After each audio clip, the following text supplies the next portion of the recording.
राजीवनेत्रं रघुवंशनाथं कारुण्यरूपं करुणाकरं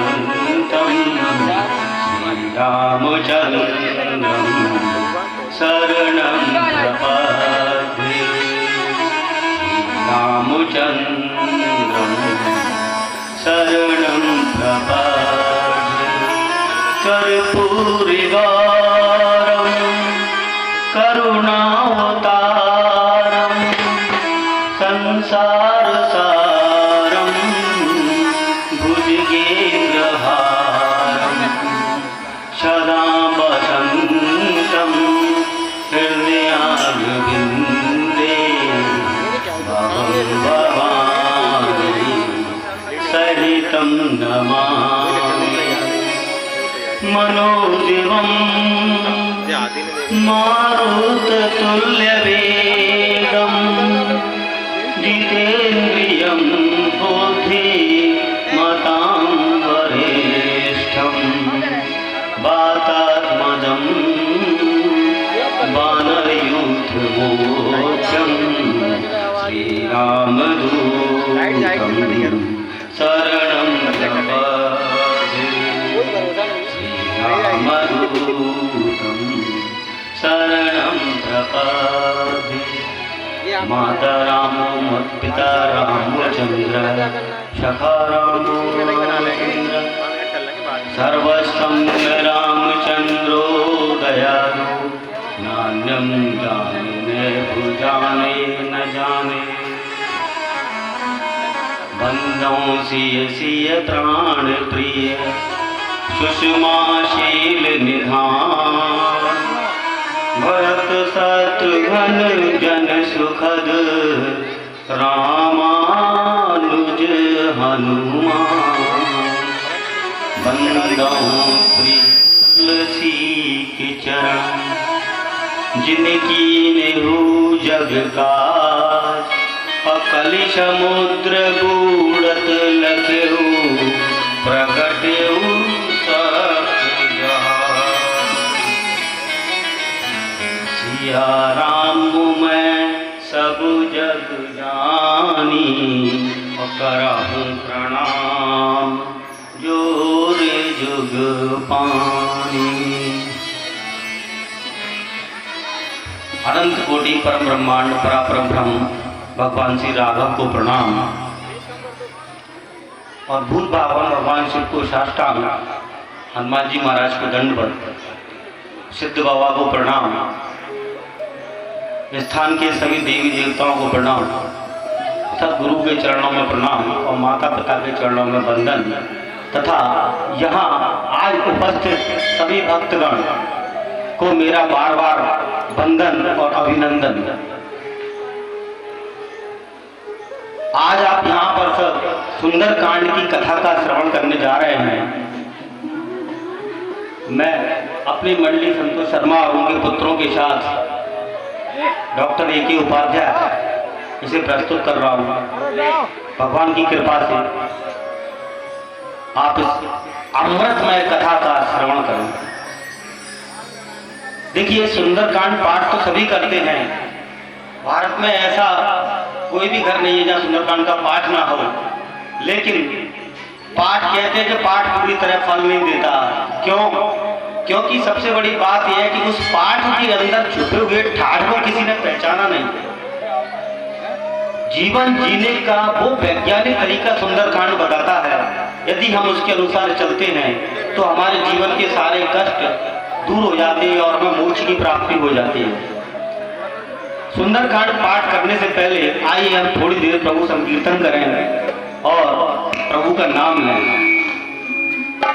सीता राम हनुमान सीता राम हनुमान सीता राम हनुमान सीता राम हनुमान सीता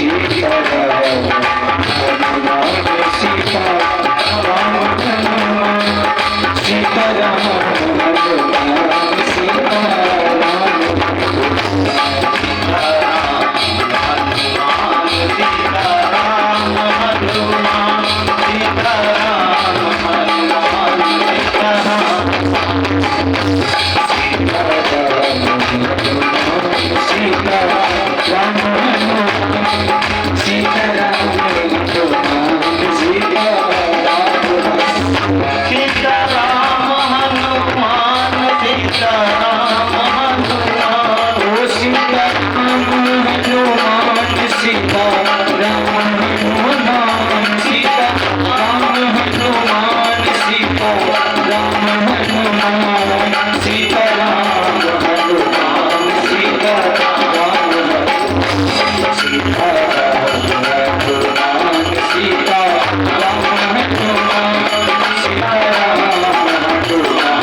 संत श्रोमणी श्री गोस्वामी तुलसीदास जी ने एक अद्भुत ग्रंथ की रचना की, जिसका नाम उन्होंने श्री रामचरितमानस रखा। उस रामचरितमानस में उन्होंने जो वर्णित किया, वो उन्होंने स्वयं की कथा ना वर्णित करके वह कथा वर्णित की जो अन्य देवताओं के द्वारा उन्होंने श्रवण की। जिस प्रकार अपन देखते हैं कि एक तालाब होता है और तालाब के किनारे 4 घाट होते हैं, उसी प्रकार यह कथा भी 4 घाटों पर एक साथ हो रही है। पहला घाट जो अपना काशी में है 80 घाट, जिसे बोलते हैं ज्ञान घाट, और यहाँ पर कथा वक्ता स्वयं संत श्री गोस्वामी तुलसीदास जी हैं, और जो कथा सुनने वाली है वो गंगा मैया की निज धारा है या तुलसीदास स्वामी का निज मन है। और वहाँ वह कथा सुनाते हैं जो कर्मकांड घाट प्रयागराज में बैठ कर के भरद्वाज ऋषि ने याज्ञवल्क्य जी को सुनाई। दूसरा घाट जो है प्रयागराज है, जिसे अपन कर्मकांड घाट कहते हैं। तब भरद्वाज ऋषि ने याज्ञवल्क्य ऋषि जी कहा कि मैं आपको यह वह कथा सुनाता हूँ जो स्वयं भगवान शंकर ने कैलाश मानसरोवर के दिव्य शिखर पर माँ पार्वती को सुनाई थी। मैं आपको वह कथा सुनाने जा रहा हूँ। और ये तीसरा घाट है क्या, शरणागत घाट। अब ये बोलते हैं कि ये कथा मैं आपको वो कथा सुनाता हूँ जो कालभूषणी जी ने नीलगिरी पर्वत पर बैठ करके गरुड़ जी को सुनाई थी, और वो घाट है भक्ति घाट। तो जहाँ श्रोता अपने अपने अनुभव बताते हैं, वहीं शंकर जी इस कथा के बारे में अपना अनुभव बताते हैं, और वही अनुभव तुलसीदास जी ने श्री रामचरितमानस में व्यक्त किया। स्वयं शंकर भगवान पार्वती मैया को क्या अनुभव बताते हैं, तो बोलते हैं वो उमा कहूं मैं अनुभव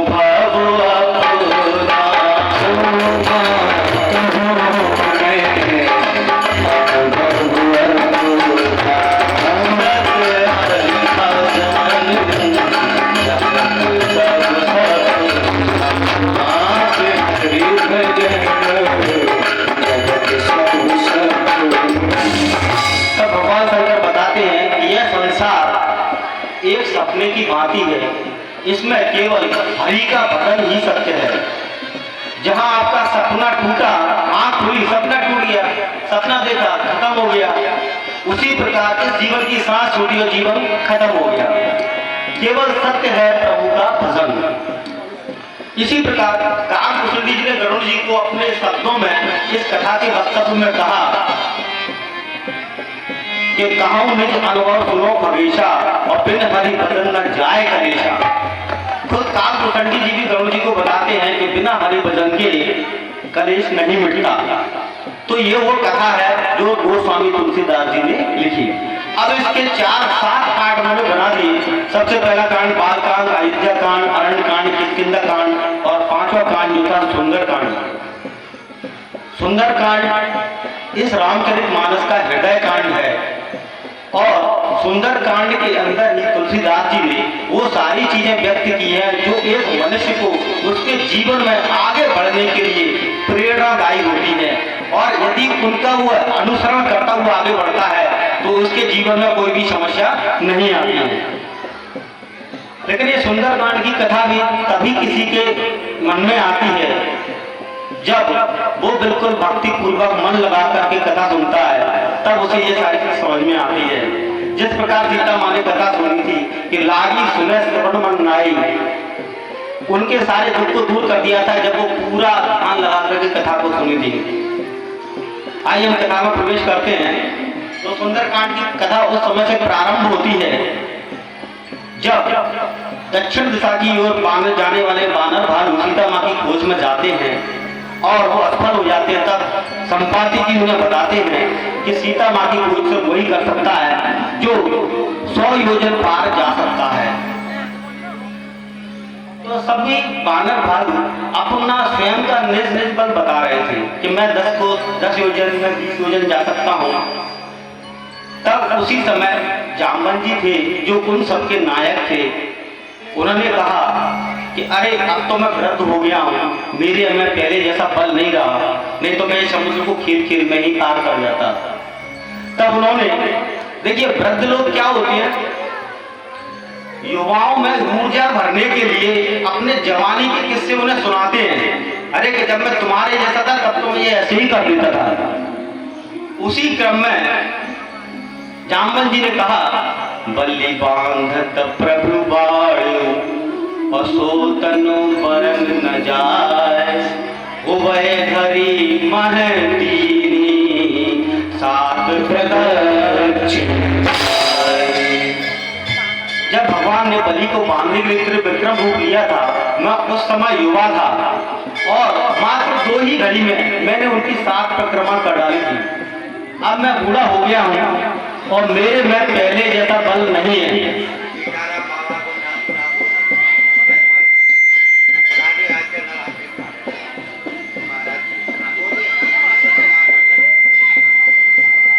माफी चाहते हैं, स्थान की कुछ देव स्थानों का शायद नाम हम लेना भूल गए क्योंकि जानकारी नहीं थी, इसलिए हमने स्थान के समस्त देवी देवताओं के चरणों में अपना नमन, सीताराम बाबा जी के चरणों में बारंबार प्रणाम, क्षमा याचना।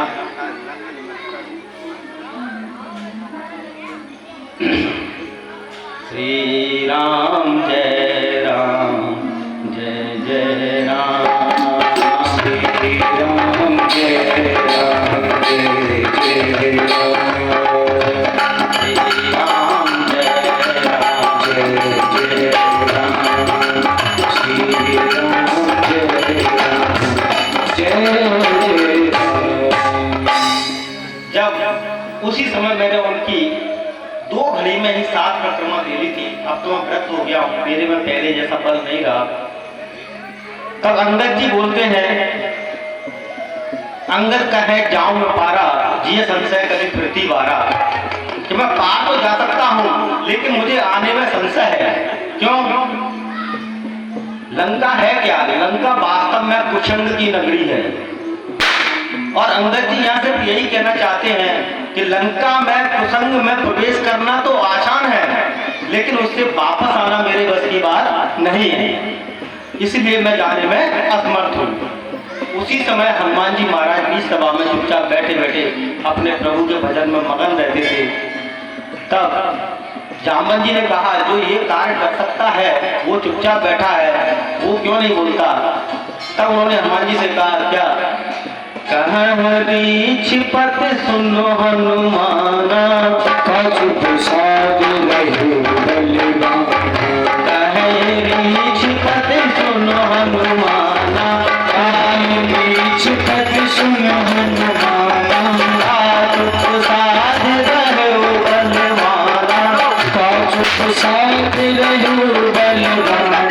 पवन तनय बल पवन समाना, पवन तनय बल पवन समाना। बुद्धि विवेक विज्ञान निधाना, बुद्धि विवेक विज्ञान निधाना। पवन स्वभाव कठिन जग माहि, जो नहीं होए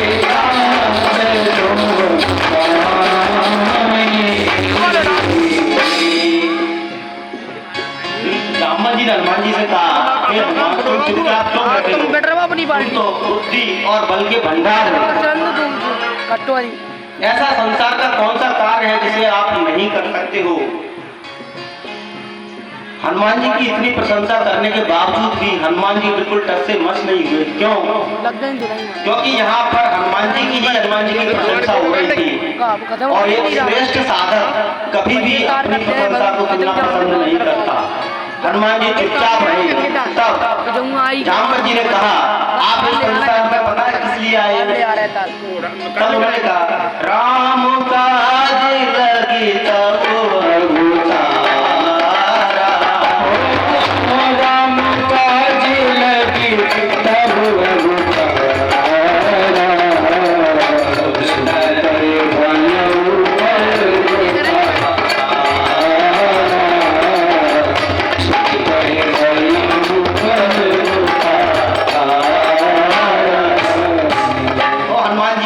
सुना तो वो तुरंत खड़े हो गए और उन्होंने अपने शरीर को पहले चट्टान के समान बड़ा कर लिया और बड़ा करने के बाद बार बार जोश में आकर क्या बोले, सिंहनादी करे बार सिंहनादी करे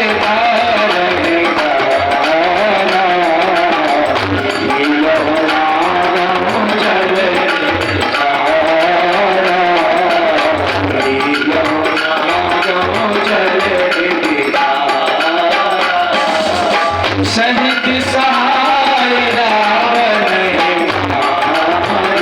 ओ सहज सहाय रावण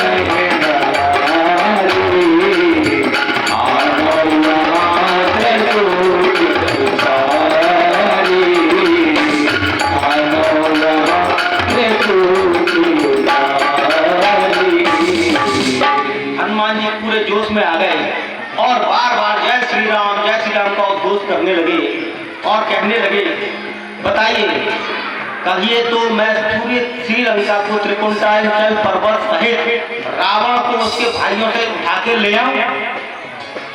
बताइए क्या करूं, या इसी समुद्र को ऐसे ही पी जाऊं? तब जामवंत जी ने कहा, अरे इतना भी क्रोध नहीं, शांति रखिए, आप सब करेंगे तो फिर राम जी क्या करेंगे?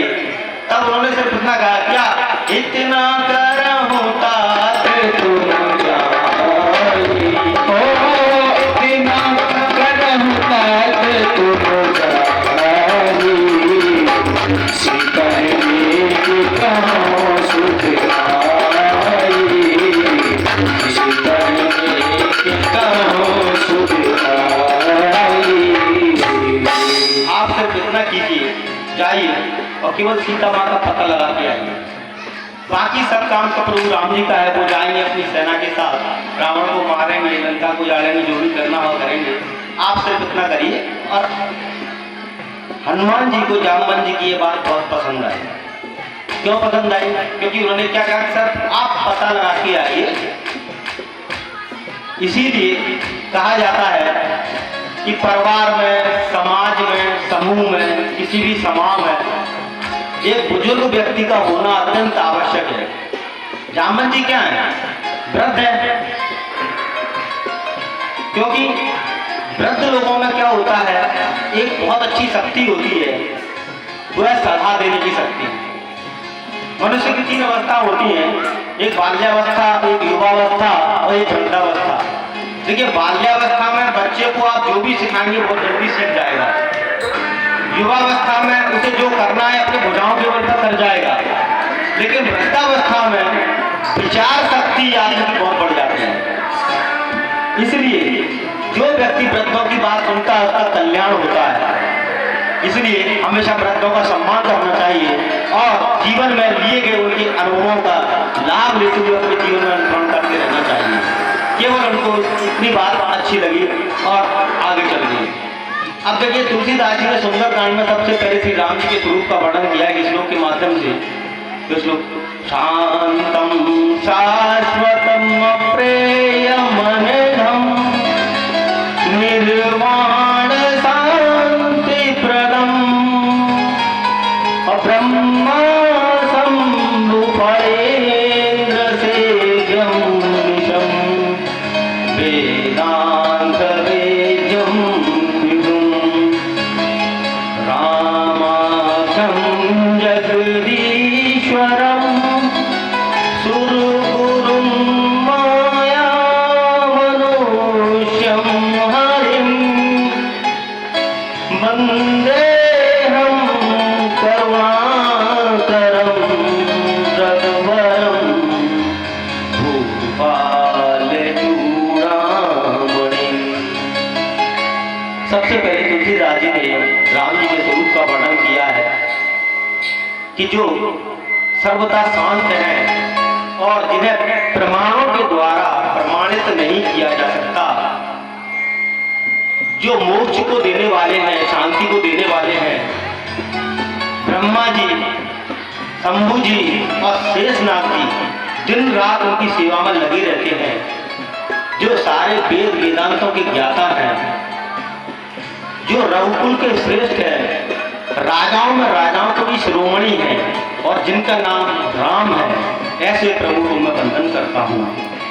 देखिए तुलसीदास जी ने सबसे पहले प्रभु राम की वंदना की और फिर उनके भक्त हनुमान की वंदना की, लेकिन उससे पहले बीच में उन्होंने अपनी इच्छा रख दी। क्या कि नान्या स्पृहा रघुपते हृदयेष्णु दिए और सत्यम वदामि च भवानि किलांतरात्मा भक्तिं प्रयति रघुपुंगवं निर्वरां मे और कामादिदोषि रहितं कुरु मानसं च। उसके बीच तुलसीदास ने कहा, हे प्रभु मेरे मन में अब आपकी भक्ति के अलावा और कोई इच्छा नहीं रह गई। लेकिन इसके साथ ये भी कह दिया, जब आपने भक्ति प्रदान कर दी तो भक्ति के बाद मन में काम आदि दोष जो विकार हैं उनको भी मुझसे दूर करने का कोई काम नहीं है, मुझे ऐसा वरदान है।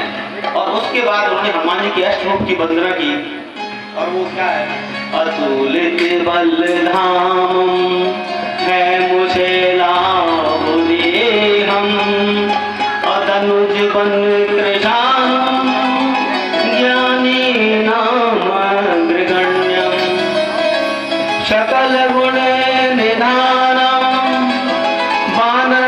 वानरनामधीशम रघुपत प्रिय भक्तम भक्तजातम नमामि। हनुमान जी के अश्रु ये अतुलित बल के धाम है। हेम शैला देवन वर्ण की चट्टान के समान उनका शरीर है।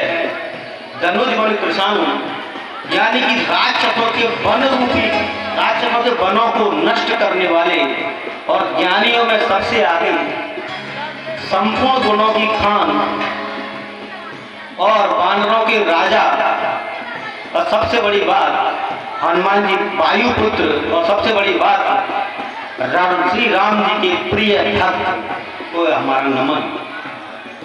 इस तरह से उन्होंने 3 श्लोकों में वंदना करने के बाद और सुंदरकांड की चौपाई से प्रारंभ कर दिया। अब देखिए भाई लोग, हनुमान जी महाराज सीता माता की खोज में जा रहे हैं। सीता क्या है? एक भक्ति है। सीता क्या है? एक शक्ति है। तो सीता को जो पाना चाहता है, सीता को जो पाता है, उसे इस रास्ते पर चलना पड़ता है।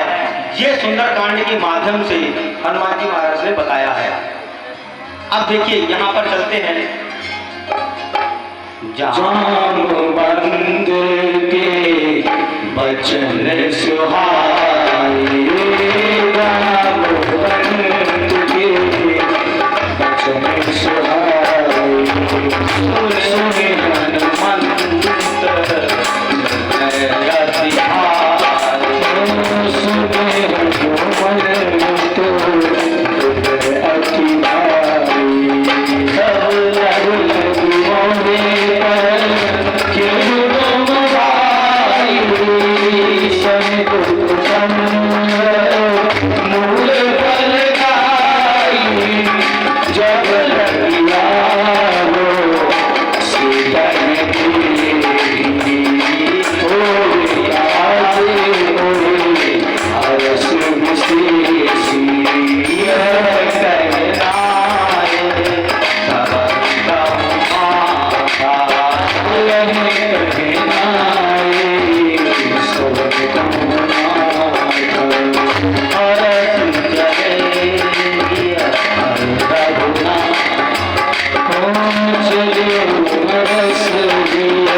जामवंत जी के वही वचनों को सुनकर के जो हनुमान जी के मन को भाए थे और सीता माँ की खोज में चल दिए। जाते जाते अपने मित्रों से कह गए, सब लोगों से, कि आप जब तक मेरी राह देखना तब तक मैं सीता माँ की खोज करके नहीं आ जाता, और आप आपस में कंद मूल फल खा करके रह लेना। ये मुझे भरोसा है कि मैं सीता माँ का पता लगा के जरूर आऊंगा, क्योंकि यह कार्य करने में मुझे बड़ी प्रसन्नता हो रही है। और जब हम किसी कार्य को अपने पूरी प्रसन्नता के साथ करते हैं तो वो कार्य निश्चित रूप से पूर्ण होता है। यह कह के हनुमान जी सभी मित्रों को नमन करके चल दिए। देखिए, भक्ति को पाने की खोज, सीता को पाने की खोज का पहला सूत्र हनुमान जी ने यहाँ दिया क्या कि आपसे बड़े हो या छोटे हो सबको प्रणाम करते जाइए, आगे बढ़ते जाइए। तो यह कहे नाय शबन का माथा चले हरस ये घर रखना। और भगवान को हृदय में धारण करते, यानी हम अपने सारे काम करें लेकिन हम भगवान को हृदय में धारण करते हुए चलते जाएं। सिंधु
हनुमान जी महाराज सबको प्रणाम करके समुद्र पर एक सुंदर पर्वत पर छलांग लगा करके चढ़ गए और वहां पर जाकर के उन्होंने बार बार प्रभु श्री राम का उद्घोष किया और गर्जना करके एक पर्वत पर छलांग लगा करके उड़ गए।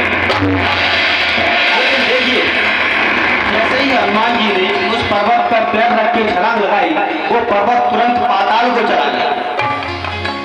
और हनुमान जी किस प्रकार गए, जिस प्रकार से भगवान के सारंग धनुष से बाण छीन की ओर चला जाता है, अमोघ बाण की भांति हनुमान जी जाने लगे।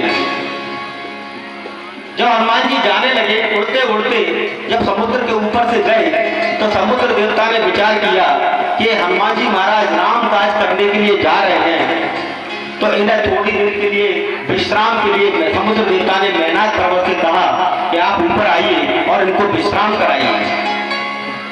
तब जन्मे थे रघुपति दूध विचारी मैनाक हो संहारी, और आप इन्हें विश्राम कराइए। ये मैनाक पर्वत कौन है? और यहाँ पर एक बात आती है, देखिए हनुमान जी महाराज वास्तव में शंकर भगवान का ही रूप है, ये तो सभी लोग जानते ही हैं, क्योंकि राम काज के निमित्त ही शंकर भगवान तो हनुमान जी के रूप में आए। और ये मैनाक पर्वत कौन है? ये मैनाक पर्वत पार्वती माँ का भैया है, यानी कि शंकर जी के साले हुए। जब हनुमान जी जा रहे थे और उन्हीं मैनाक को क्या है पवन पुत्र ने समुद्र में लाके डाला था, इन्होंने इनकी मदद की थी, मैनाक की समुद्र में लेकर के आए थे। तब समुद्र देवता ने कहा, हे मैनाक, तुम्हारे ऊपर पवन पुत्र का एहसान भी है और ये हनुमान जी पवन पुत्र जा रहे हैं लंका में, तो आप थोड़ा सा ऊपर आइए और इन्हें विश्राम कराइए। तब मैनाक पर्वत ऊपर आते हैं और हनुमान जी को विश्राम करने के लिए रोकते हैं। तो हनुमान जी क्या करते हैं कि हनुमान ते ही परसा कर पुन पीन प्रणाम और राम काज कीने बिन मोहि कावेश। तब हनुमान जी ने मैनाक पर्वत से कहा कि आपका बहुत बहुत धन्यवाद, लेकिन पर्वत को स्पर्श किया और बोले आपका बहुत बहुत धन्यवाद, लेकिन जब तक मैं राम जी का कार्य पूरा नहीं कर लेता मैं विश्राम नहीं कर सकता। और यह कह के हनुमान जी आगे चल दिए। अब देखिए, पहले हनुमान जी ने जब प्रारंभ किया था तो हलचल कहां तक गई थी? पाताल तक। क्यों? जिस पर्वत पर छलांग लगाई थी वो पाताल को चला गया था, तो हलचल पाताल तक गई। अब रावण का इतना भय था कि रावण के डर के मारे देवता लोग पाताल में छुपे हुए थे। जैसे ही हलचल हुई तो सारे देवता डर गए। क्यों? उन्हें लगा कि रावण तो नहीं आ गया, क्योंकि चलत दशानन डोलत अवनी, जब रावण चलता था तभी पृथ्वी कांपती थी। उनको लगता है रावण आ गया। तब देवताओं ने आपस में विचार किया और कहा कि कोई ऊपर जाइए और पता करिए है कौन। तब सुरसा को उन्होंने तैयार किया। सुरसा नाम इनके माता, जो सर्पों की माता थी, उसको तैयार किया, जाइए आप हनुमान जी की बल बुद्धि की परीक्षा लेके आइए। ये हनुमान जी ही जा रहे हैं और इनकी बल बुद्धि की परीक्षा लीजिए। क्यों? क्योंकि रावण के यहाँ जाना और वापस आना हर किसी के बस की बात नहीं है। जो बुद्धिमान बलवान होगा वही वहां से वापस आ पाएगा। क्योंकि देवता सब डरे हुए थे, तो उन्होंने ऊपर आकर के निकल के देखा और सुरसा आकर के हनुमान जी के सामने आकर के खड़ी हो गई और क्या कहा कि आज तुरंत मुझे दी आहारा, आज देवताओं ने मुझे तुम्हें आहार के रूप में दिया है। तब देखिए हनुमान जी ने क्या कहा, उनसे कहा कि हे मां, मैं अभी राम काज करने के लिए जा रहा हूं, राम काज करके मैं वापस आऊंगा और मैं स्वयं से आपके पेट में चला जाऊंगा, तब आप मुझे खा लेना। सुरसा को उन्होंने बहुत समझाया, लेकिन सुरसा किसी भी प्रकार नहीं मानी। तब हनुमान जी ने कहा, अच्छा आप नहीं मानती हो तो मुझे खाने के लिए मुंह तो खोलना पड़ेगा, तो मुंह खोलो। तो जैसे ही हनुमान जी ने कहा, कब ने मुझे तब देख नहीं जाना, तो हनुमान जी ने कृष्ण से ना मोड़ी कहे हनुमाना, क्या मुझे खा लो। जब खाने के लिए बात हुई तब सुरसा ने मुंह बनाना स्टार्ट किया। तो क्या किया कि जो जन भरते हूँ बदन पसारा, जो जन भरते हूँ बदन पसारा, पितन की गुण विस्तारा, पितन की गुण विस्तारा, सोला जो जन मुख में कहो, जो जन मुख में कहो, तुरंत पवन सुख पद, तुरंत पवन सुख पद सुरसा बदन बढ़ावा, जस जस सुरसा बदन बढ़ावा, आस दून तक दिखावा, आस दून तक दिखावा, हथियो जन नहीं आनंद कीना, हो सती जो जन नहीं आनंद कीना,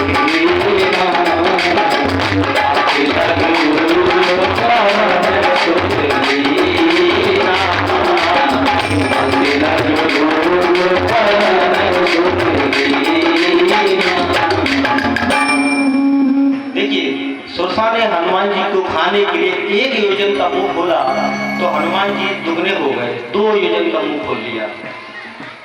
सुरसा ने खाने के लिए 16 योजन का मुंह खोला, हनुमान जी 32 योजन के हो गए। यानी सुरसा जितना मुंह बढ़ाती उससे हनुमान जी दुगना बढ़ा लेते थे। अब हनुमान जी ने सोचा इसका तो इस प्रकार कोई अंत ही नहीं होगा, मैं बढ़ूंगा ये बढ़ती जाएगी। इसलिए उन्होंने विचार किया, क्या जैसे ही सुरसा ने 100 योजन का मुंह खोला और उन्होंने तुरंत छोटा रूप धारण किया और उसके पेट में घुस गए, बदन पेट पूरे बाहर आवा, अंदर चले गए और बाहर आ गए और आगे कहा कि माँ मैं तो अब आपके पेट में होके आ गया हूं, अब तो आप मुझे नहीं खाओगी। देखिए सुरसा क्या है? सुरसा है नागिन, और नागिन के मुंह में से वापस आना आसान काम नहीं है। पहले भी हनुमान जी ने कहा क्या कि राम काज कर फिर में आओ, सत्य कहे वो जानते माई, पहले भी उन्होंने माँ कहा था, लेकिन सुरसा तब भी नहीं मानी थी। क्यों? क्योंकि वो तो नागिन है, नागिन भूखी होने पर अपने बच्चों को भी खा जाती है, तो वो कैसे छोड़ देती है हनुमान जी को, इसलिए उन्होंने उसकी पूरी परीक्षा ली। अब सुरसा ने बोला कि देवताओं ने मुझे जिस चीज का पता करने के लिए भेजा था वो मैंने पता कर लिया है कि तुमने जो मैंने रूप बढ़ाया था और तुमने उससे दुगना रूप किया था, उससे तुम्हारे बल का पता लग गया, और मुझसे पार पाने के लिए तुमने छोटा रूप धारण किया, उससे तुम्हारी बुद्धि का पता चल गया। इसलिए उन्होंने सुरसा ने आशीर्वाद दिया, कहा क्या कि राम काज सब करी हूं, तुम बल बुद्ध निधान, और आशीष दे गई सो हर्ष चलो। क्या आशीर्वाद दिया कि राम जी का सब काम तुम करो, तुम बल और बुद्धि के भंडार हो, क्योंकि यही तो पाठ करने आई थी वो, बल और बुद्धि की, तुम बल और बुद्धि के भंडार हो। और आशीर्वाद देकर सुरसा चली गई। अब देखिए, जैसे ही हनुमान जी आगे बढ़े, सीता माँ को पाने के लिए ये दो बाधाएं आई, एक मैना और एक सुरसा। अब आगे तीसरी बाधा क्या है? जैसे ही हनुमान जी आगे बढ़े समुद्र में, तो समुद्र में एक राक्षसी रहती थी जिसका नाम था सिंगिका। वो क्या करती थी, जो आकाश में पक्षी उड़ते थे उनकी छाया को पकड़ के खा जाती थी, जल में देख के खा जाती थी। तो जब हनुमान जी जा रहे थे तो ऐसा ही इच्छा उन्होंने हनुमान जी के साथ किया, और उसे पकड़ने, परछाई को पकड़ के हनुमान जी को नीचे खींचना प्रारंभ कर दिया। हनुमान जी ने सोचा मैं तो उड़ रहा था, ये नीचे कैसे जाने लगा? तो वो तुरंत समझ गए कि ये कोई छल है। तो उन्होंने क्या किया, उसके पास जाते ही कि ताहे मार मार बीरा और बाढ़ उसको मार के और समुद्र पार करके लंका के ऊपर पहुंच गए। लंका में जाके पहुंचे, चारों तरफ देखा कि पूरी लंका सुसज्जित है, और उन्होंने जो लंका देखी तो उसका वर्णन अपने शब्दों में उन्होंने किया। तुलसीदास जी ने उसका वर्णन किया एक छंद के माध्यम से, और वो क्या है?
हनुमान जी महाराज ने लंका का दर्शन किया।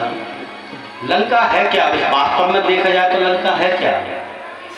वास्तव में देखा जाए तो लंका भी हमारे सबके अंदर बसी हुई है, और उसी लंका में सीता की खोज करने हनुमान जी जा रहे हैं। जब पूरा उन्हें पता लगाना है तो उन्होंने लंका के चारों तरफ देखा क्या कि चारों तरफ परकोटे सुसज्जित मणियां, पूरे सोने की बाउंड्री वाल बनी हुई है, सुंदर सुंदर बाग बगीचे हैं, नरों की, नाग देवताओं की, सभी की सुंदर सुंदर ऐसी करीना है जो देवताओं के मन को भी मोह ले।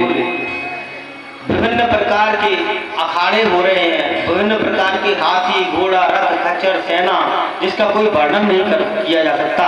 यानी इतना कहें तो वहां पर जो कार्य हो रहे हैं वो भी क्या हो रहे हैं कि महेश भैंसे को, बकरे को, गधे को, घोड़े को निशाचर खा रहे हैं। जो इन्हें खा रहा है वही तो निशाचर है। निशाचर है कौन? लंका है कौन? जो इन प्रवृत्तियों पड़ा वही लंका। तो निशाचर इन सत्यों कहीं महेश मानुष ध्यान खरुआ लिखल निशाचर अच्छे। जब ये सब चीजें तुलसीदास जी ने देखी तो उनसे देखा नहीं गया, उन्होंने सिर्फ इतना ही वर्णन किया कि आज ये कुछ भी कर लें, कल इन्हें जब भगवान के बाण रूपी तीर्थ लगेगा इनके शरीर को तो इनकी गति स्वयं ही हो जाएगी। और ये सब देखने के बाद हनुमान जी ने विचार किया क्या कि पुर रखवारे देख बहो कपि मन कीने विचार और अति लग रूप धरोन सी नगर करो। उन्होंने चारों तरफ देखा कि नगर की सुरक्षा बहुत कड़ी है। तब सोचा संध्या के समय छोटा सा रूप धारण करके लंका में प्रवेश किया जाए। अब लंका में प्रवेश करने के लिए हनुमान जी को छोटे रूप की आवश्यकता क्यों थी? वो तो इतने बलशाली थे, कैसे भी जा सकते थे, लेकिन छोटा रूप रखने का एक कारण ही बताया गया है। और शाम के समय जाने के लिए क्यों बताया गया है?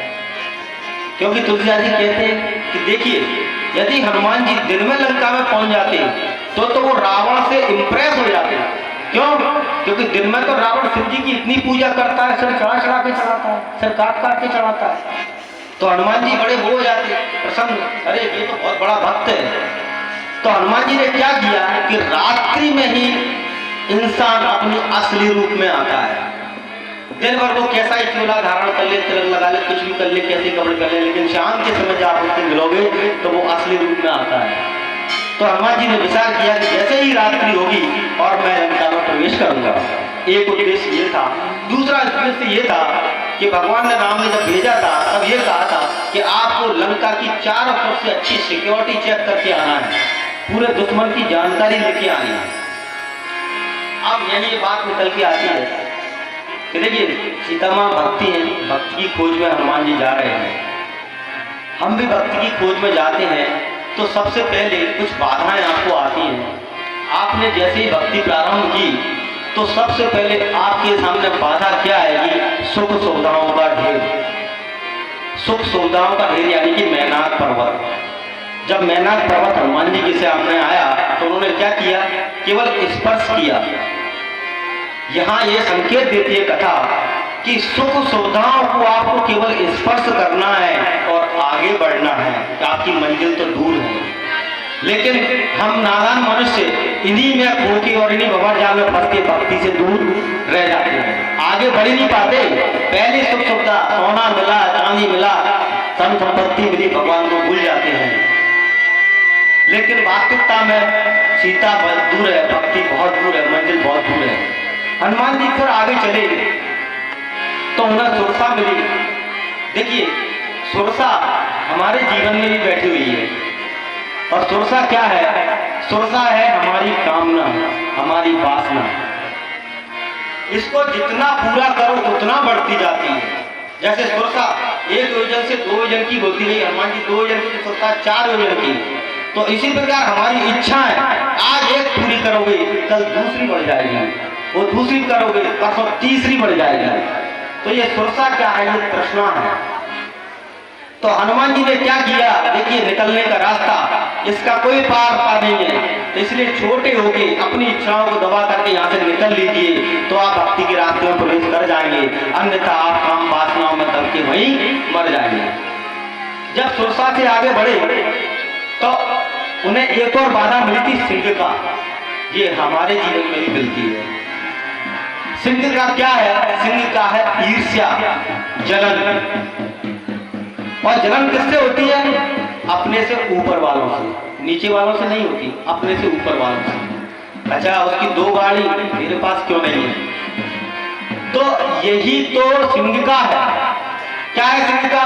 जो पक्षी आकाश में ऊपर उड़ते थे उनकी परछाई जमीन में पकड़ के उन्हें खाती थी। यानी ऊंचे उड़ने वाले लोगों ने पसंद नहीं आते। तो यानी हमें अपनों से ऊपर से वालों से ईर्ष्या होती है, हम उन्हें पसंद नहीं करते। तो इसीलिए क्या, यदि हमें ईर्ष्या हो तो हनुमान जी ने देखिए सुरसा को प्रणाम किया, मैनाक को प्रणाम किया, लेकिन सिंह का वो क्या किया? ताहे मार मार सुरबीरा और पार पार गया मत इस सिंहता को, इस ईर्ष्या को हमें मारना पड़ेगा, तब हम आगे बढ़ पाएंगे। अब गए आगे, हनुमान जी प्रवेश कर गए, यही अपनी भक्ति की बुद्धि। अब जब उन्होंने लंका में देखा कि प्रवेश करना है, तो फिर उन्होंने छोटा सा रूप धारण कर लिया उसी भक्ति को पाने के लिए। क्यों? बड़ा बन के भक्ति नहीं पा सकते आप, आपको छोटा ही बनना पड़ेगा भक्ति को पाना है। तो यहाँ यही संकेत हनुमान जी ने किया, क्या कि अति लग रूप धरो ऋषि नगर करो पैसा। सीता की खोज यानी भक्ति की खोज में छोटा रूप आपको धारण करना ही पड़ेगा।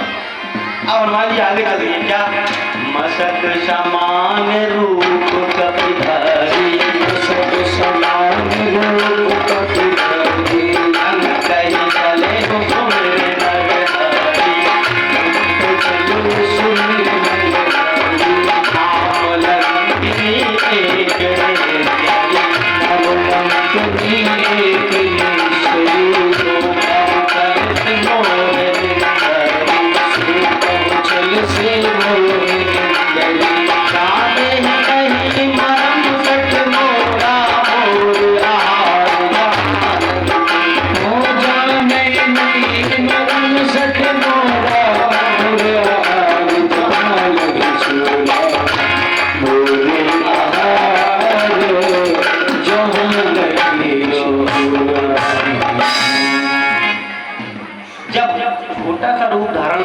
हनुमान जी महाराज दबे पांव लंका में प्रवेश करने लगे, तो उन्होंने मशक समान रूप धारण किया।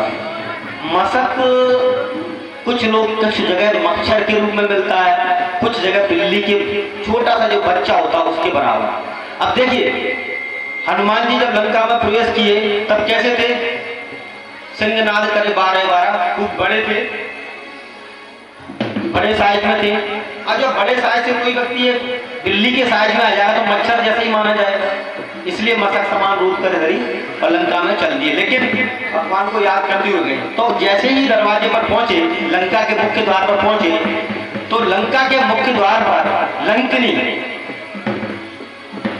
अपने नगर की रक्षा करने के लिए तैनात थी।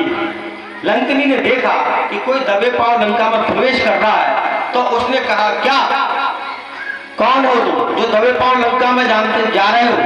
जानते नहीं हो? लंका में चोरी से घुसने वालों को या चोरी करने वालों को ही मैं भक्षण करती हूँ, वही मेरा आहार है। तब हनुमान जी महाराज ने कहा, क्या अच्छा कि जो लंका में चोर है वो उनका भक्षण करती हो? तो ये बताओ कि आपने अभी तक अपने राजा का भक्षण क्यों नहीं किया? क्यों? आपका रावण तो सबसे बड़ा चोर है। बोले सबसे बड़ा चोर? हाँ, कि राम जी विश्व विलोचन चोर और सीता जी राम को चुराने वाली और सीता को चुराने वाला रावण, तो सबसे बड़ा चोर कौन हुआ? रावण। तुमने उसको अभी तक नहीं खाया। जैसे ही लंकिनी ने सुना कि रावण को नहीं खाया, और वो हनुमान जी की तरफ दौड़ी और हनुमान जी के ऊपर जैसे दौड़ने को आई, तो हनुमान जी महाराज ने क्या किया कि मुठ का एक महाकवि और रुद्र बम्मत ठग। जैसे ही लंकिनी आई तो हनुमान जी महाराज ने एक मुक्का बनाया और उसमें जोर से दे मारा। मुक्का दिया तो जो लंकिनी थी वो लुढ़कती हुई चली गई और खून की उल्टी उसने कर दी। देखिए लंकिनी लंका। अब हनुमान जी ने मुक्का दिया, तो ये मुक्का क्या है? मुठिका क्या है? देखिए समाज की बुराइयों को मारने के लिए मुठिका का बनना बहुत जरूरी है। अब क्या मुठिका कैसे बनेगी? तो मुठिका कभी एक चीज से नहीं बनती, मुठिका बनती है बुद्धि बल। मुठिका में एक बल होता है बुद्धि बल, और शास्त्रों ने बुद्धि बल के दाता ब्राह्मणों को माना है। फिर दूसरा होता है बुद्धि बल, बुद्धि बल का दाता क्षत्रिय माना है। फिर तीसरा होता है धन बल, धन बल वैश्यों को माना है। फिर चौथा होता है सेवा का बल, सेवा शूद्र को माना है। और पांचवा बल होता है नारी बल, नारी शक्ति। जब ये पांचों मिलती है तभी एक मुठिका बनती है। जब हम किसी को इस मुठिका के मारते हैं तभी उसका समूल नष्ट होता है। बाकी एक आप पहले एक उंगली से मारते रहिए, एक चांटा तो आप मार सकते हो, नष्ट नहीं कर सकते। बुराइयों को नष्ट करना है तो मुटका बनानी पड़ेगी। यहाँ ये संकेत हनुमान जी दे दे रहे हैं। और लंकिनी को मुटका मारी और खून की उल्टी करके द्रौपदी चली गई। देखिए, खून की उल्टी करने के बाद भी उठी और हाथ जोड़ करके विनय करने लगी। बताइए, आप किसी के चोट लगे, खून निकल रहा और हाथ जोड़ के खड़े हो जाएंगे और विनय करेंगे? क्या ये कहेंगे कि ये चोट मेरे पुण्य का फल है? हाथ जोड़ करके कहती है क्या कि तात मोर अति पुण्य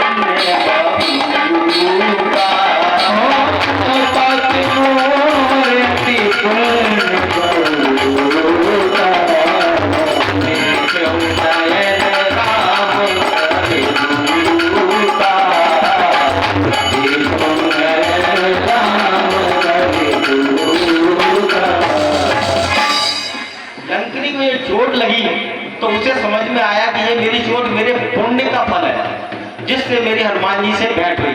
अब हनुमान जी ने कहा, मुक्का पड़ा तो आपको पुण्य नजर आएगा, यानी कि मुक्का पड़ा तो बुद्धि आई। नहीं, आपकी मुठिका से मेरे अंदर बुद्धि नहीं आई, मैं इस लंका की सेवा से परेशान हूं। और पहले लंका देवताओं के पास, फिर यक्षों के पास, उसके बाद राक्षसों के पास मैं सेवा करते करते इसकी परेशान हो गई। और जब लंका ब्रह्मा जी ने राक्षसों को यानी रावण को दी, तब मैंने उनसे पूछा था कि देवताओं के राज्य में तो ठीक थी, यक्षों के राज्य में भी ठीक थी मैं, लेकिन अब राक्षसों का राज्य आप लंका पर दे रहे हो तो मैं राक्षसों की सेवा कब तक करूंगी? तब ब्रह्मा जी ने चलते हुए मुझे बताया था कि हे लंकिनी, विकल होते कपि के मारे, जिस दिन एक बानर के मारने से तू व्याकुल हो जाए तब जान निश्चर सकता, उस दिन तू समझ लेना कि निशाचरों का अंत आ गया है और उसी समय तुझे निशाचरों से मुक्ति मिल जाएगी। क्यों कि जो मुक्का तुझे मारेगा वो कोई सामान्य मानव नहीं होगा, वो राम का दूत स्वयं हनुमान होगा। तो इसलिए हनुमान जी, आप मेरे पुण्य बहुत थे कि जो आपके मेरे दर्शन हुए। क्यों? क्योंकि भगवान के दास के दर्शन होना एक पल के लिए भी एक ऐसे सत्संग के बराबर होता है जो मोक्ष को दिला देता है। कैसे कि तात स्वर्ग अपवर्ग सुख और हरि तुला एक अंग और फूल है सकल मिल जो सुख लव तराजू के एक पल्ले पे स्वर्ग और वैकुंठ का सुख रख लो और तराजू के दूसरे पल्ले पर सत्संग का सुख रख लो तो भी सत्संग का पलड़ा भारी होता है। मान के चलिए, आप सब लोग हृदय में विचार कीजिए, आप यहाँ थोड़ी देर के लिए कथा सुन रहे हैं, सत्संग में बैठे हैं, क्या आपको किसी बात का इस समय परेशानी या गम है? क्योंकि थोड़ी देर का सत्संग आपके मन को एक अलग दुनिया में ले जाता है। तो स्वर्ग अपवर्ग सुख एक तुला पर रख लो तो भी सत्संग का सुख बड़ा होता है। क्यों? क्योंकि सत्संग ही ऐसा है जो व्यक्ति के अंदर विवेक लेके आता है। यह बात तुलसीदास जी ने रामचरितमानस में कही है। क्या?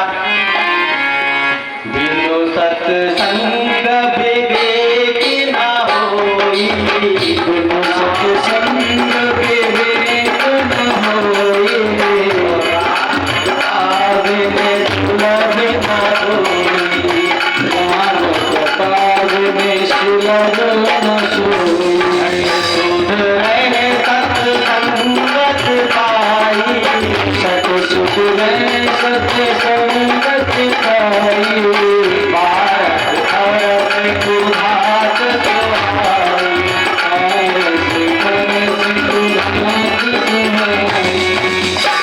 तुलसीदास जी कहते हैं कि बिना सत्संग के ज्ञान नहीं आता, विवेक नहीं आता। देखिए, स्कूल में पढ़ने से ज्ञान तो बहुत मिलता है लेकिन विवेक नहीं आता। और ये विवेक क्या करता है? विवेक जब आता है तब मूर्ख से मूर्ख व्यक्ति भी विद्वान हो जाता है।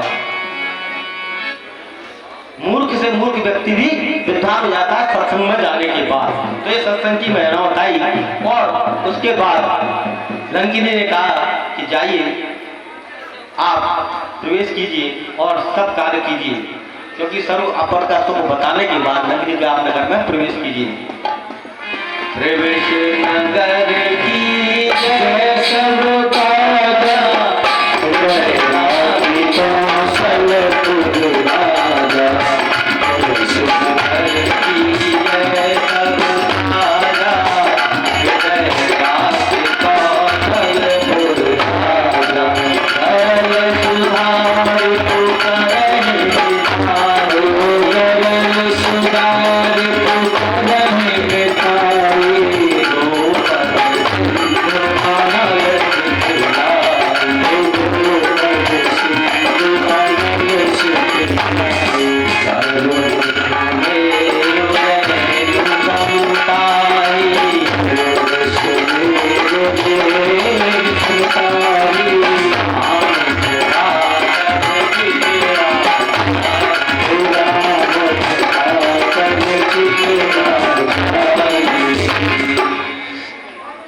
लंकिनी ने कहा जाइए लंका में प्रवेश कीजिए और सब कार्य कीजिए, लेकिन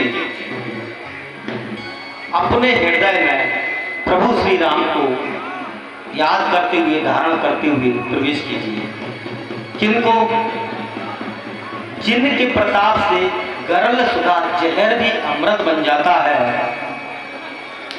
मित्र शत्रु बन जाते हैं और ये भव सागर का पूरा समुद्र एक गाय के खुर के समान हो जाता है और अग्नि भी शीतल मंद के समान हो जाती है। किसके लिए? जिस पर प्रभु श्री राम अपनी नजर से कृपा कर रहे हैं। राम का नजर से कृपा से देख लें तो उसके लिए सब चीजें क्या हो जाती हैं? बिल्कुल उस प्रकार जिस प्रकार सुमेरी पर्वत एक धूल के समान हो जाता है, जिस पर राम जी कृपा कर रहे हैं। देखिए यहाँ भी ये चौपाई भी यही कहती है, लंका में प्रवेश करना यानी अपने जीवन में प्रवेश करना। प्रवेश नगर की जय सब काजा, यानी संसार में आप आए हैं तो सब कार्यों को करें, लेकिन प्रभु श्री राम को अपने हृदय में धारण करे रहें और हमेशा नाम का गुणगान करते रहें। तो आपका क्या होगा? सारे कार्य ऑटोमेटिक मनोरथ पूर्ण होते चले जाएंगे। क्यों? जो राम काज में लगा है उसके लिए तो भगवान हमेशा तैयार खड़े रहते हैं। और उसी छोटे से रूप में फिर से हनुमान जी ने प्रवेश किया। क्या? हति लग रूप धरे हनुमान, हति लग रूप धरे हनुमान,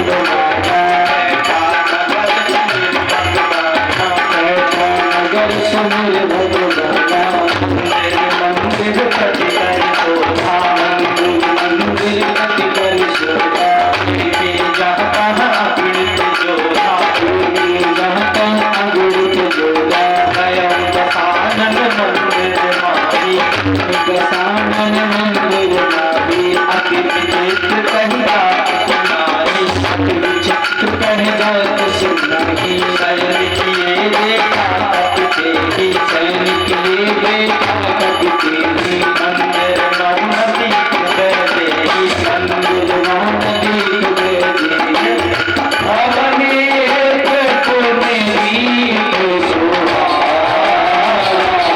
भवन एक पुरनी शोभा,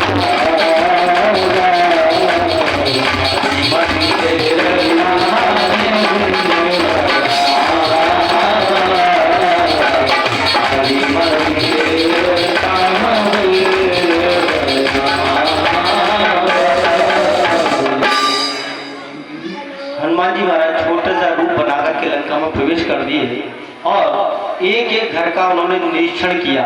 मंदिर मंदिर प्रतिकर शोधा, चारों तरफ उन्हें अनेक योद्धा दिखाई दे रहे हैं। वह रावण के उस महल में भी गए जहां रावण सोया हुआ था। उस महल के देख दर्शन क्या वर्णन नहीं किए जा सकते। ऐसे दर्शनों को देख करके हनुमान जी वापस आ गए। अति विचित्र कही जाति सुनाई और पूरी रात्रि भर लंका में एक एक घर को छानने के बाद सुबह के समय भोर बेला में उन्हें एक सुंदर भवन दिखाई दिया और वो उस घर के सामने जाके रुक गए। सुंदर भवन क्या था जो उन्हें दिखा, वो क्या था?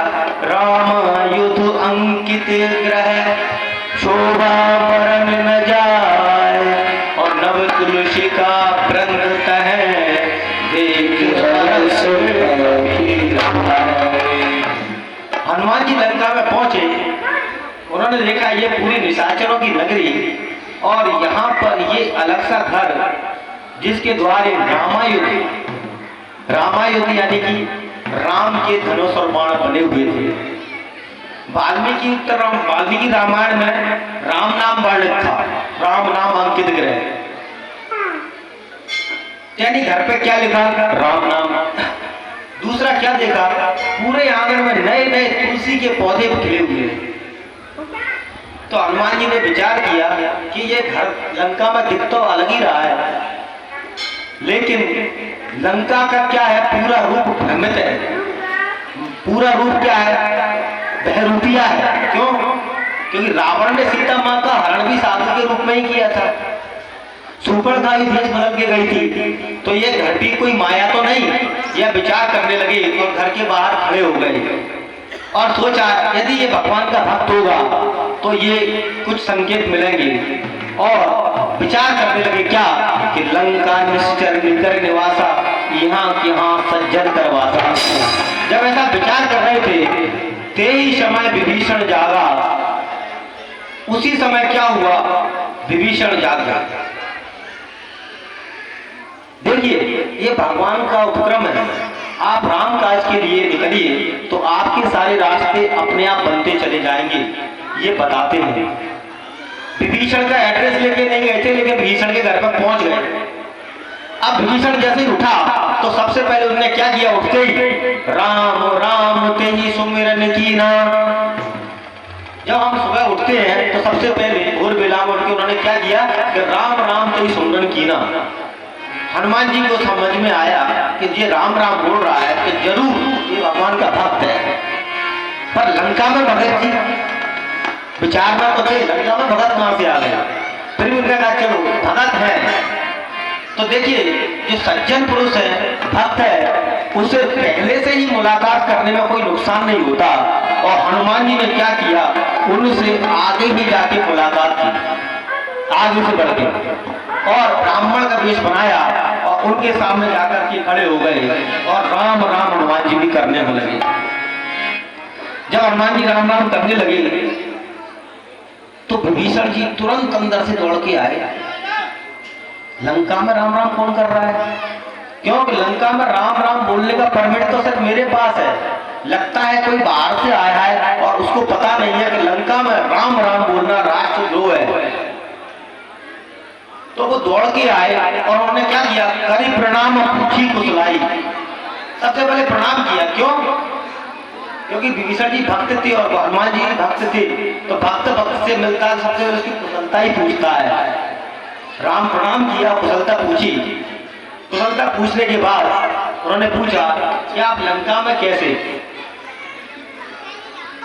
और आपको देख करके मुझे ऐसा क्यों लग रहा है, मेरे मन में अति प्रसन्नता हो रही है, कहीं आप स्वयं प्रभु राम तो नहीं आ गए, या आप कोई राम जी के भक्त हैं कि तुम रामुद्दीन अनुरागी और आए हो मोए करण बड़भागी? कोई ऐसे तो नहीं आप राम के दूत हैं? देखिए हनुमान जी ने तो वहां पर क्या किया, अपना परिचय न दे करके तब हनुमंत कही सब राम कथा निज नाम और सुनत जुगल तन पुलक मन मगन सुमेरे गुण। तब हनुमान जी ने वहां अपना परिचय नहीं दिया और क्या किया? उन्होंने पूरी राम कथा सुनाई। क्या सुनाई? जय जय राम कथा, जय श्री राम कथा, जय जय राम कथा, जय श्री राम कथा, जय जय राम कथा,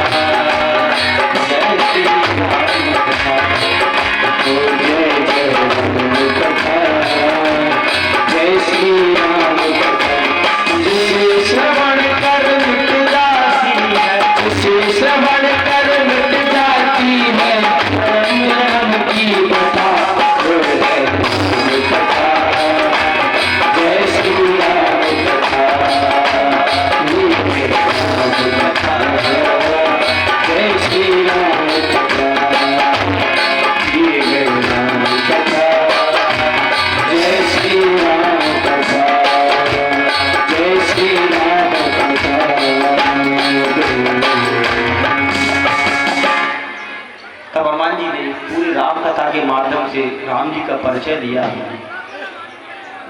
और कहा, भाई ये बताओ कि तुम इस लंका राक्षसों की नगरी में कैसे भक्ति कर पाते हो, कैसे यहाँ रह पाते हो। तब विभीषण जी ने कहा कि सुना हो पवन सुत रहन हमारी और जिम दस नन मो जीव बिचारी।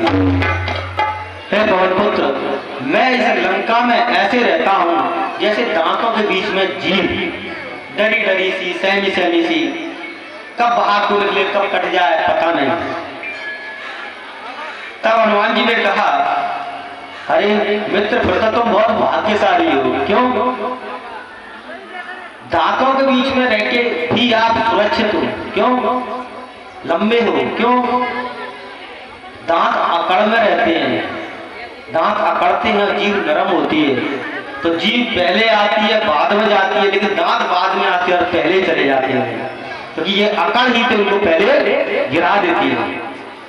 तो तुम भाग्यशाली हो कि ये दांत रूपी जो राक्षस है जिनके बीच में तुम रह रहे हो, बड़ी मुश्किल से भक्ति कर पा रहे हो, तो बहुत जल्द प्रभु श्री राम आकर के इन दांत रूपी राक्षसों का मर्दन करने वाले हैं।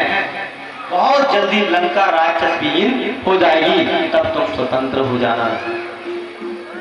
फिर विभीषण जी कहते हैं कि हम तो राक्षस कुल में जन्म लिए हैं, प्रभु का ध्यान कुछ करते नहीं, क्या प्रभु हमें याद करते हैं? क्या प्रभु मुझ पर कभी कृपा करेंगे?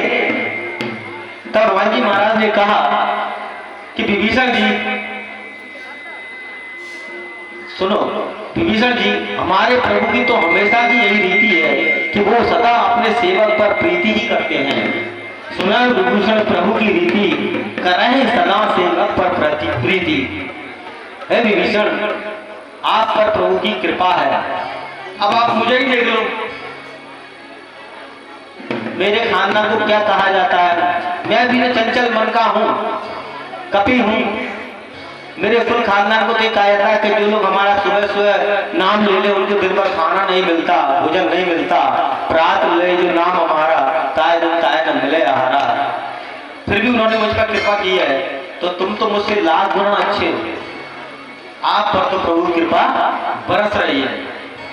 इस तरह एक दूसरे से प्रभु के गुणगान की चर्चा करते हुए दोनों ने आपस में बातचीत की और हनुमान जी ने तब विभीषण जी से एक ही बात कही, क्या विभीषण जी, आप जहां हैं, जिस हाल में हैं, वहां अपने प्रभु का भजन करते रहिए और सदा मस्त रहिए। कैसे? अरे सीताराम सीताराम सीताराम कहिए, गाहे विधिया तेरा, सीताराम सीताराम सीताराम कहिए, गाहे विधिया तेरा, गाहे विधिया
इसलिए साधक को कभी अभिमान नहीं करना चाहिए। क्यों?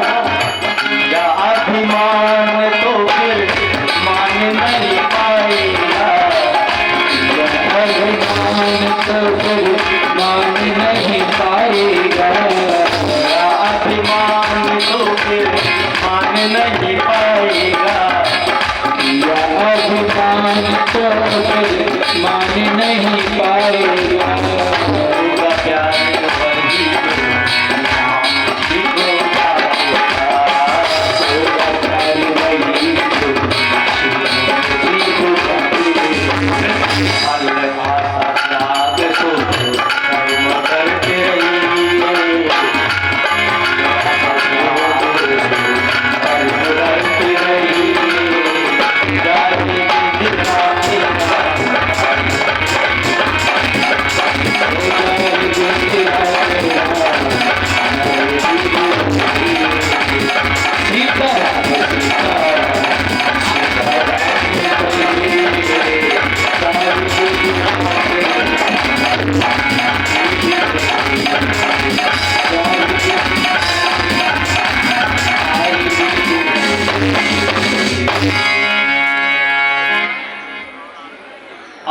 आपस में राम का गुणगान करने के बाद तब हनुमान जी ने उनसे सीता माँ की ओर जाने का रास्ता पूछा।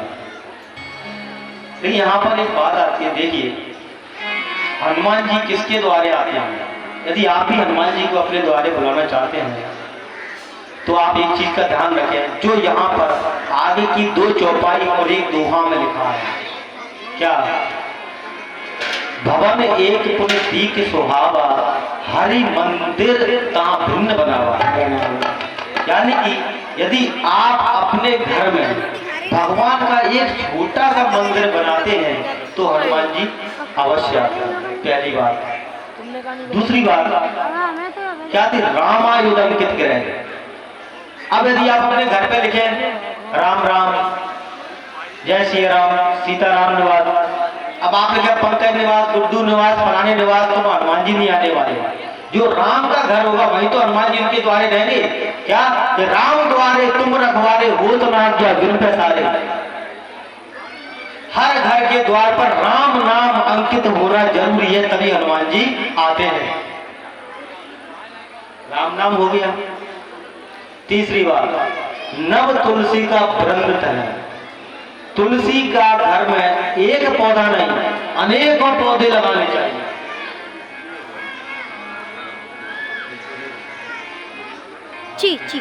हेलो अनेकों तुलसी के पौधे लगाने चाहिए। देखो हनुमान जी संत हैं, वैज्ञानिक हैं, डॉक्टर हैं। इसी प्रकार तुलसी भी एक डॉक्टर है। यदि आप तुलसी के चारों तरफ अपने घर में पौधे ही पौधे लगा देना तो उससे जो हवा टकरा करके आती है वो आपके लिए इतनी शुद्ध होती है, उसमें पूर्णतः ऑक्सीजन होती है। तो उन्होंने देखा कि नए नए तुलसी के पौधे बहुत सारे लगे हुए वहां। 3 बात हो गई। अब चौथी बात, भले ही आपने हरि मंदिर बना लिया, तुलसी के पौधे लगा लिए, राम राम भी लिख लिया, लेकिन एक बात और थी। क्या? सबसे पहले क्या हुआ? सुबह जब विभीषण क्या किया, सुबह 4 बजे विभीषण उठ गया। कितने बजे? 4 बजे। यानी कि जो भगवान का भक्त है वो सुबह 4 बजे उठ जाता है और उठते ही सबसे पहले क्या करता है? राम राम तेई सुमरन कीना। ये नहीं कि उठते चाय चाय चाय, उठते ही क्या? राम राम। विभीषण जी ने यही किया। तो हनुमान जी समझ गए ये निश्चित भगवान का भक्त है। जब उन्होंने ये 5 चीजें हो गई, यही 5 चीजें आप अपने घर में ला रहे हैं तो आपके घर की रोज हनुमान जी आएंगे, ये पक्की बात है। अब हनुमान जी सीता माँ की खोज का पता विभीषण जी से पूछने लगे। तब विभीषण जी ने सारी युक्ति उन्हें बताई और युक्ति बताने के बाद हनुमान जी अशोक वाटिका में पहुंच गए और कुसुम के वृक्ष के ऊपर जाकर बैठ गए जहां सीता माँ बैठी हुई थी। जब सीता माँ बैठी हुई थी वहां तो उन्होंने देखा, देखिए हनुमान जी किसकी खोज में गए हैं? सीता माँ की खोज में। सीता कौन है? भक्ति कह रहे हैं, शक्ति कह रहे हैं। हनुमान जी ने पहली बार सीता माँ को देखा, यानी भक्ति का स्वरूप देखा।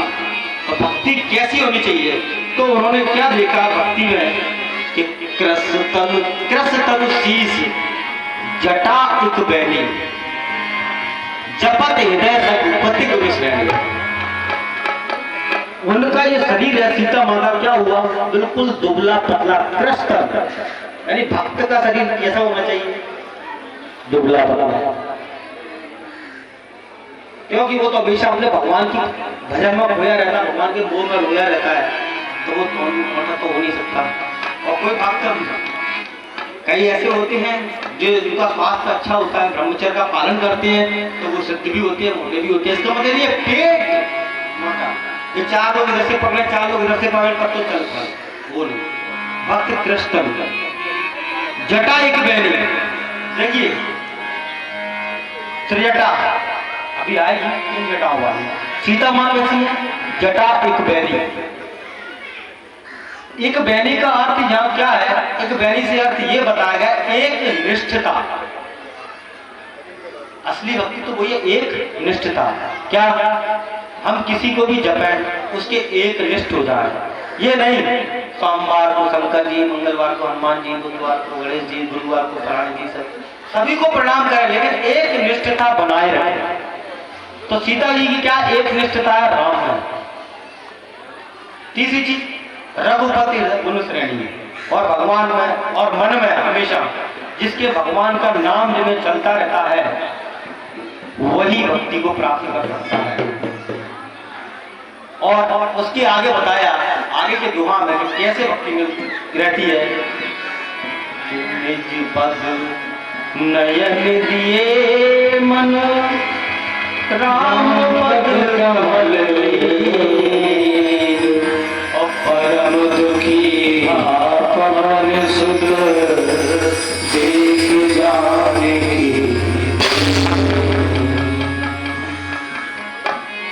सीता मां अपने नेत्रों से अपने चरणों को निहारती हुई बैठी हुई है, यानी अपने नेत्रों से सिर्फ वो केवल अपने चरणों को देख रही है, और मन जो है राम के पद कमलों में लगा हुआ है।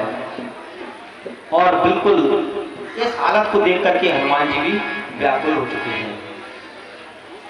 तो भक्त की भी यही पहचान है, भक्ति की यही पहचान है क्या, कि अपने नयन अपने नीचे की चरणों की ओर दे रहे हैं, यानी अपने आचरण, चरण हम किसी के चरणों का स्पर्श करते हैं तो उसका अर्थ क्या है।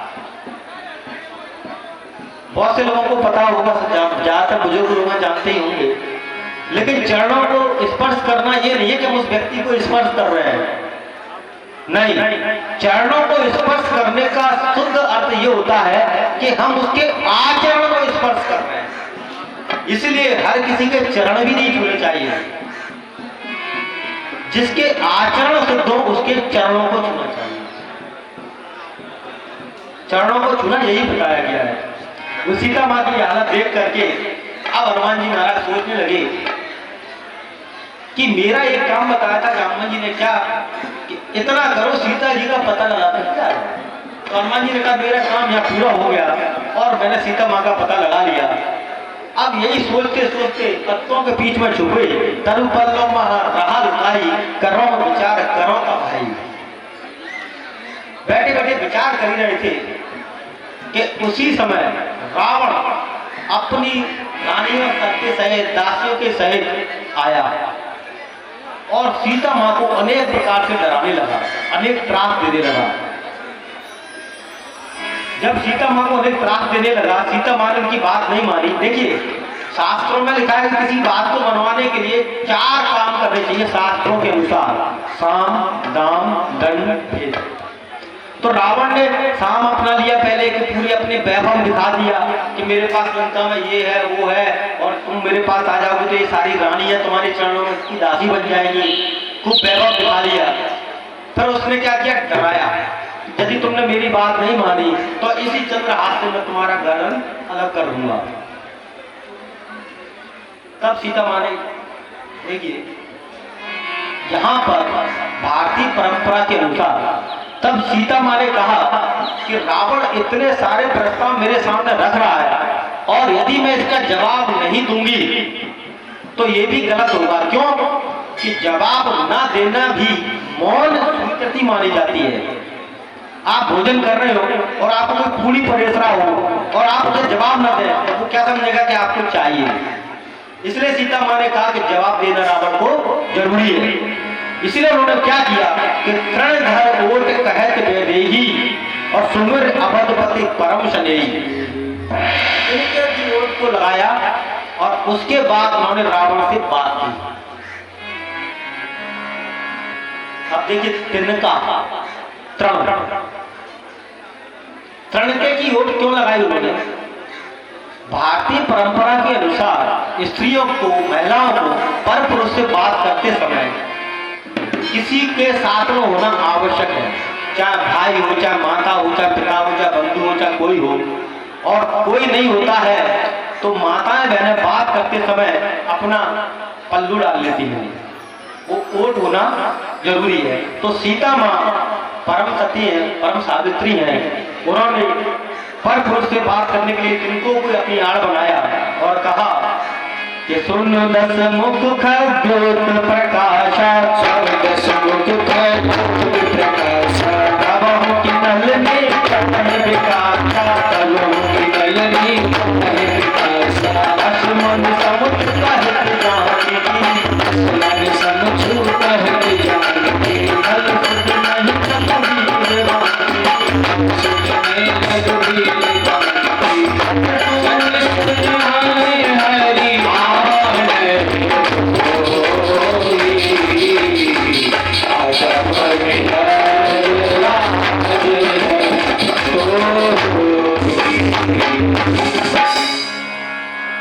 तब सीता माँ ने तिनके की ओर रख के कहा कि रावण कभी भी जुगनू के प्रकाश से कमलने नहीं खिल सकती।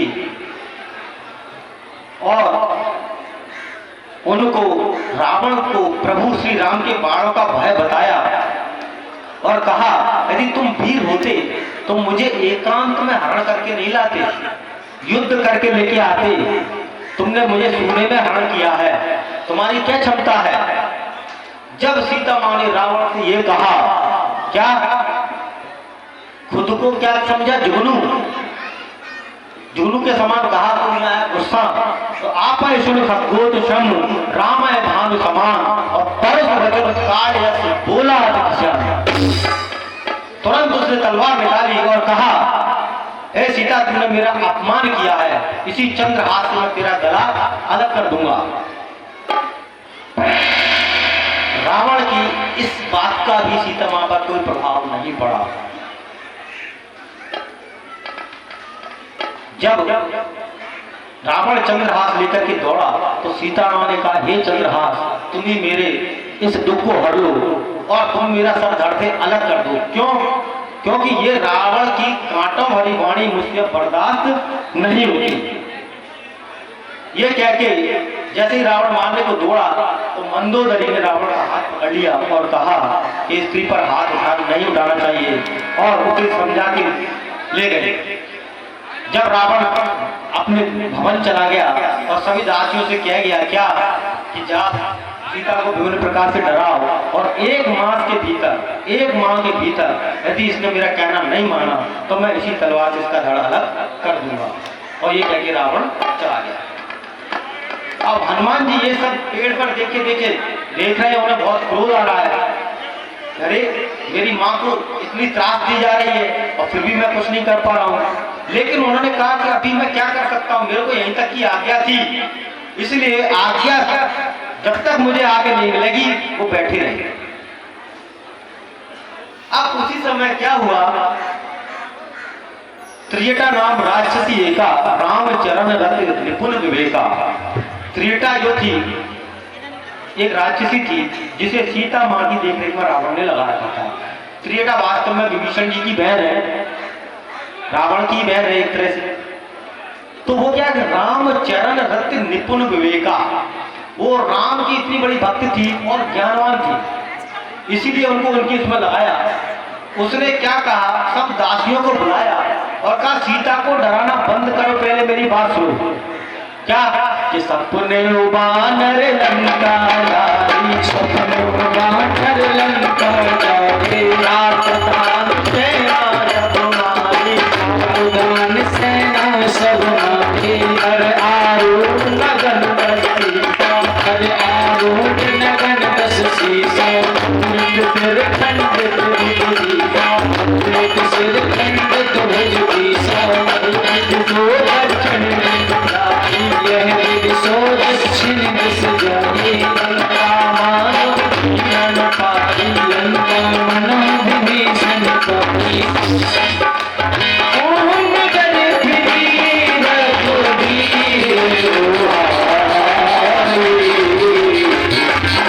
जय श्री राम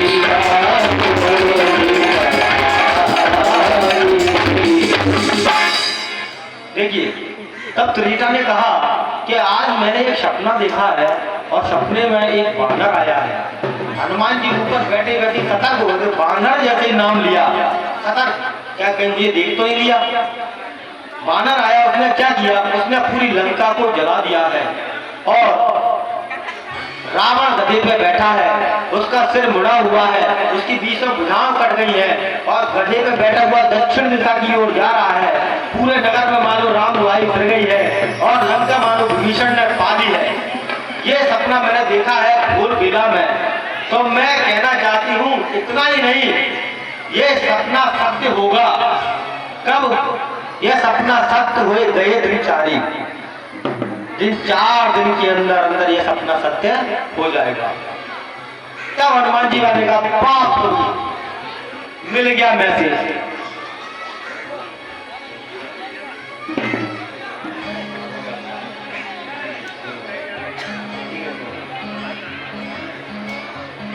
जय श्री राम।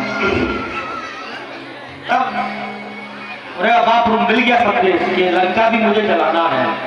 और उसके बाद जब रावण सीता माँ को जला करके चला गया, तब सीता माँ त्रिजटा से, अशोक के पत्तों से, सभी से, तारों से अग्नि मांगती है।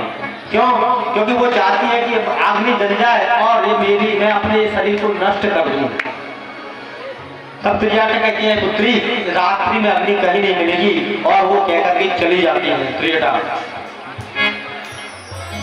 जब हनुमान जी ने देखा कि माँ तारों के पत्तों से सबसे अग्नि मांग रही है, उसी समय हनुमान जी ने विचार किया और पेड़ पर बैठे बैठे जो राम जी की मुद्रिका लेकर के आए थे वो उन्होंने नीचे गिरा दी। जब मुद्रिका नीचे गिरी तो मुद्रिका सोने की थी, पीले रंग की थी। तो सीता माँ ने समझा कि अशोक के वृक्ष ने मुझे अग्नि दे दी है। तो वो तुरंत गई, उठाया और उठाते उसे पहचाना, और पहचानते ही उन्हें खुशी भी हुई और दुख भी हुआ। क्यों? क्योंकि वो मुद्रिका जो थी प्रभु श्री राम की थी, उस पर राम नाम लिखा हुआ था। तब उन्होंने कहा कि ये मुद्रिका तो अजय है, इसे कोई पार नहीं पा सकता, ये यहाँ कैसे आया।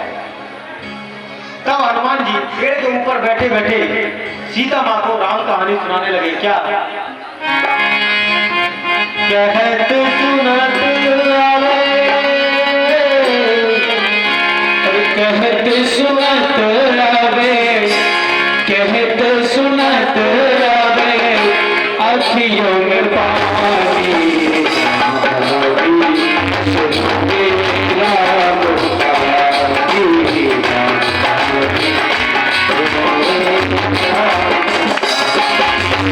कहत सुनत आवे,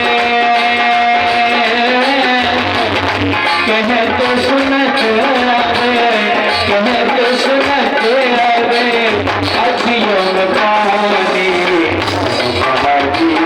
सुनो मेरा सुनो मेरा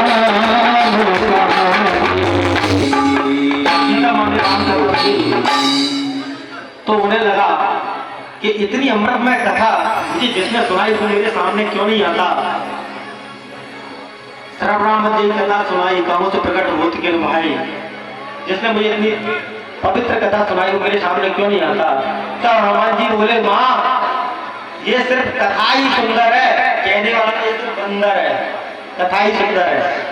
और उसी समय हनुमान जी कूद के सीता माँ के सामने आके खड़े हो गए। और मेरी माँ का एक स्वभाव था कि वो फोटो से ही बंदर की फोटो देख के ही डर जाती थी, चित्र लिखित कभी देख डराई। तो आज तो सच में सच का बानर सामने आ गया था, तो उसे देख के माँ डर गई और मुंह फेर लिया। तब हनुमान जी ने कहा, माँ आपने अच्छा किया जो मुझसे मुंह फेर लिया, क्योंकि मेरे जैसे बेटे के होते हुए भी आपका हरण हो गया, ये मेरा मुंह देखने लायक नहीं है। तब सीता माँ ने कहा, तुम मुझे बार बार माँ क्यों कह रहे हो? तो हनुमान जी ने कहा, क्या राम दूत में माँ तो जानेगी, सत्य शपथ करुणा निधान की। हे माँ, मैं राम जी का दूत हूँ और आपको विश्वास नहीं होता तो मैं करुणा निधान भगवान की सौगंध खा के कहता हूँ, यह मुद्रिका मैं ही लेकर के आया हूँ और यह मुद्रिका प्रभु ने ही मुझे दी है। तब माँ की आंखों में केवल आंसू आ रहे हैं, क्षमा करें, कुछ समय अभाव के कारण कथा को थोड़ा शॉर्ट में लेके जाना पड़ेगा। कुछ लोगों को कहना है थोड़ा जल्दी कीजिए, कथा चल ले रहे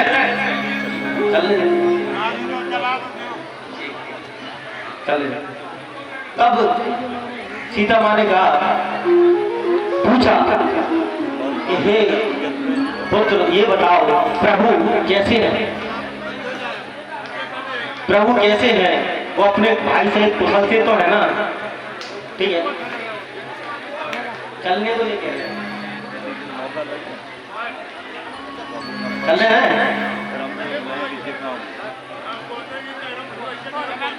आओ, ठीक है। तब हनुमान जी कहे, हे माँ, प्रभु सब तरह से कुशल से हैं, सिर्फ उनको केवल आप ही का दुख है। तब माँ ने कहा, माँ सिर्फ आप ही का दुख है, बाकी प्रभु तो हमेशा कुशल से हैं। माँ अब संदेश सुनो, संदेश सुनो। रघुपति कर संदेश 12 घंटा तक चलिए।